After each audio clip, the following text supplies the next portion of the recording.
रायगड 7 संवाद या वृत्तवाहिनीत आपलं स्वागत आहे। तर चला पाहूया आजच्या घडामोडी। पेण नगरपालिका तिसऱ्या मुंबईतून वगळली। पेण शहर हे रायगड जिल्ह्याचे मध्यवर्ती ठिकाण असून तिसऱ्या मुंबईचा विचार करता पेण शहर मोठ्या प्रमाणात विकसित होईल असं सर्वांचे मत होते। तसेच तिसऱ्या मुंबईचा विकासाचा केंद्रबिंदू हा पेण शहर असेल असे सर्वसामान्यांचे मत झाले होते। मात्र नुकत्याच मंत्रिमंडळाने घेतलेल्या निर्णयानुसार पेण शहराच्या भोवतालचा 250 मीटरचा भाग तिसऱ्या मुंबईतून वगळण्यात आला आहे।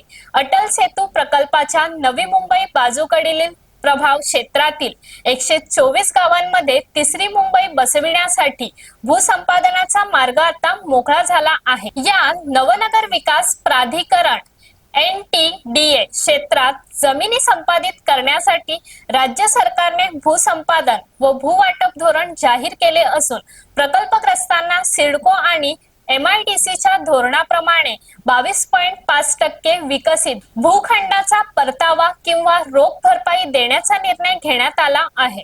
नगर विकास विभागाने काढलेल्या शासन निर्णयानुसार मुंबई महानगर प्रदेश विकास प्राधिकरणामार्फत भविष्यात राबविणाऱ्या सर्व विकास प्रकल्पांसाठी हेच धोरण लागू करण्यास ही मान्यता देण्यात आली आहे। अटल सेतू प्रभाव क्षेत्रातील रायगड जिल्ह्यातील उरण, पनवेल आणि पेण तालुक्यातील 124 गावांच्या सुमारे 323.44 किमी क्षेत्रासाठी हे धोरण लागू असेल। मात्र यातून वन जमिनी, CRZ क्षेत्र आणि पेण नगर परिषद हद्दीभोवतालचा 250 मीटरचा परिसर वगळण्यात आला आहे।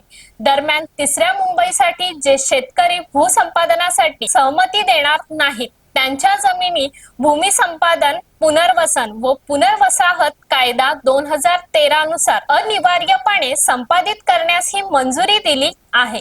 तर अशाच अनेक ताज्या घडामोडी पाहण्यासाठी गरजा रायगड 7 संवाद या वृत्तवाहिनीला सबस्क्राइब करून बेल आयकॉन वरती क्लिक करा। धन्यवाद।